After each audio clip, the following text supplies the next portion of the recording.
In 2009, a man named David inherited a cabin deep in the Appalachian Mountains from an uncle he barely knew.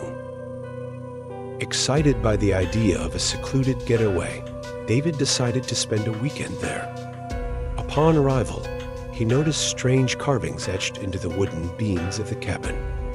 They looked ancient symbols that didn't resemble any language he recognized. That night, as he lay in bed, he woke up to the sound of footsteps crunching the gravel outside. Gripping a flashlight, he crept to the window, but no one was there. The next morning, he found his car scratched with the same symbols as in the cabin. On the second night, David heard whispers coming from the woods. They were faint, but unmistakably human. Gathering his courage, he shined the flashlight into the tree line. For a brief second, he saw figures standing in the distance, their faces obscured by what looked like wooden masks. David didn't wait to find out more.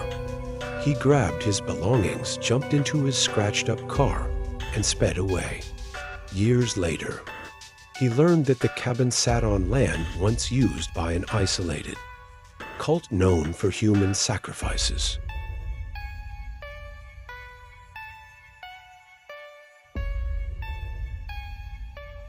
Late one stormy night, a man was driving down a desolate stretch of highway.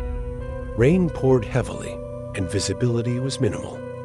Suddenly, he saw a young woman standing on the side of the road, drenched and holding out her thumb. Feeling pity, he pulled over and offered her a ride. She silently got into the back seat, thanking him softly. As they drove, the man asked where she was heading, but she only responded with vague directions.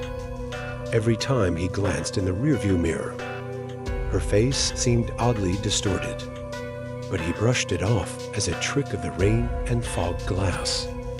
When they arrived at the location, a small, abandoned-looking house, he turned around to tell her they were there, but the back seat was empty, save for a puddle of water where she had been sitting. Confused and terrified, the man looked toward the house and saw her figure staring at him from a window. Before fading into the shadows,